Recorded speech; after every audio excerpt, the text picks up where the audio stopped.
Letter 67 on Ill Health and Endurance of Suffering. If I may begin with a commonplace remark, spring is gradually disclosing itself, but though it is rounding into summer, when you would expect hot weather, it has kept rather cool, and one cannot yet be sure of it, for it often slides back into winter weather. Do you wish to know how uncertain it still is? I do not yet trust myself to a bath which is absolutely cold. Even at this time I break its chill. You may say that this is no way to show the endurance either of heat or of cold. Very true, dear Lucilius. But at my time of life one is at length contented with the natural chill of the body. I can scarcely thaw out in the middle of summer. Accordingly, I spend most of the time bundled up, and I thank old age for keeping me fastened to my bed. Why should I not thank old age on this account? That which I ought not to wish to do, I lack the ability to do. Most of my converse is with books. Whenever your letters arrive, I imagine that I am with you, and I have the feeling that I am about to speak my answer, instead of writing it. Therefore, let us together investigate the nature of this problem of yours, just as if we were conversing with one another. You ask me whether every good is desirable. You say, if it is a good to be brave under torture, to go to the stake with a stout heart, to endure illness with resignation, it follows that these things are desirable. But I do not see that any of them is worth praying for.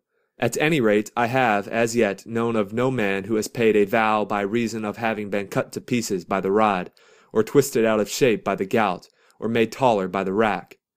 My dear Lucilius, you must distinguish between these cases. You will then comprehend that there is something in them that is to be desired. I should prefer to be free from torture, but if the time comes when it must be endured, I shall desire that I may conduct myself therein with bravery, honor, and courage.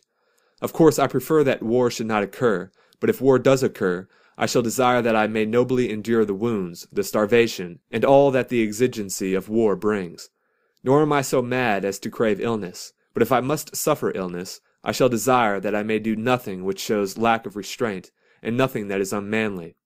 The conclusion is, not that hardships are desirable, but that virtue is desirable, which enables us patiently to endure hardships.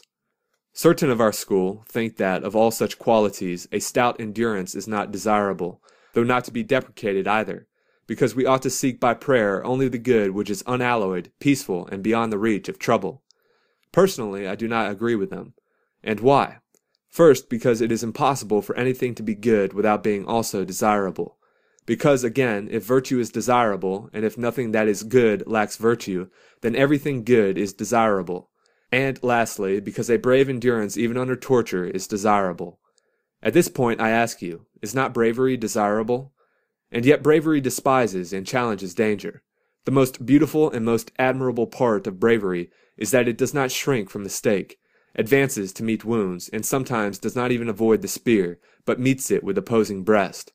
If bravery is desirable, so is patient endurance of torture, for this is a part of bravery.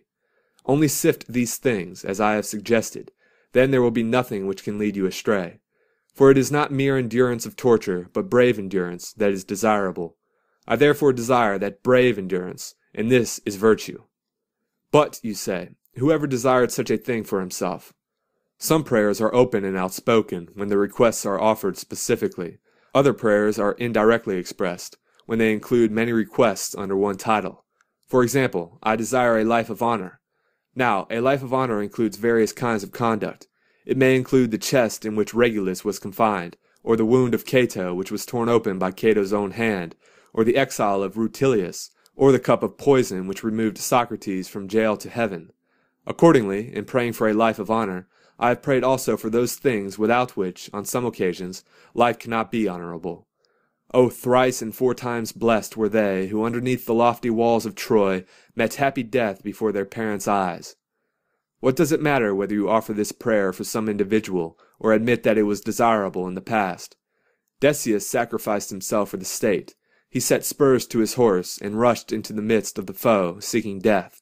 The second Decius, rivaling his father's valor, reproducing the words which had become sacred and already household words, dashed into the thickest of the fight, anxious only that his sacrifice might bring omen of success, and regarding a noble death as a thing to be desired. Do you doubt, then, whether it is best to die glorious and performing some deed of valor? When one endures torture bravely, one is using all the virtues. Endurance may perhaps be the only virtue that is on view and most manifest, but bravery is there too, and endurance and resignation and long-suffering are its branches. There too is foresight, for without foresight no plan can be undertaken.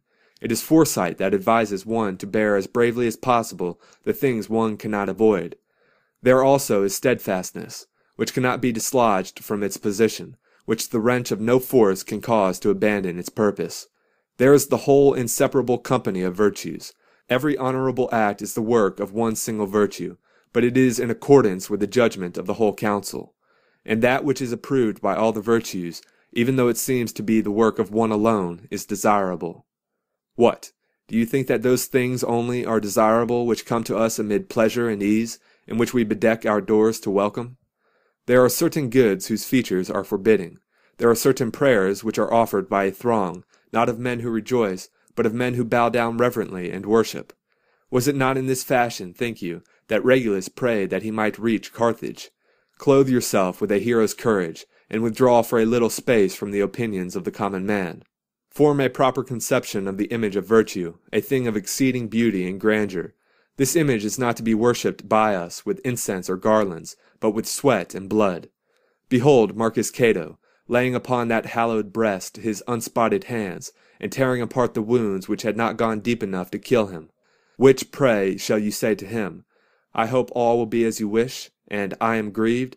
Or shall it be, good fortune in your undertaking?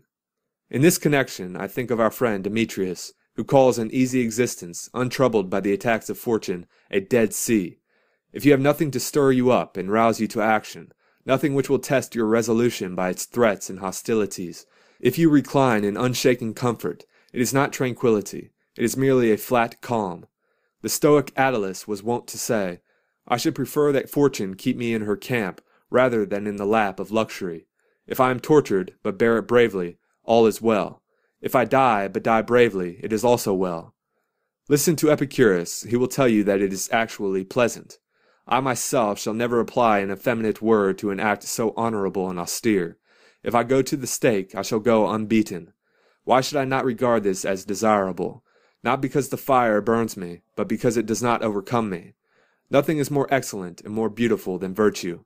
Whatever we do in obedience to her orders is both good and desirable. Farewell.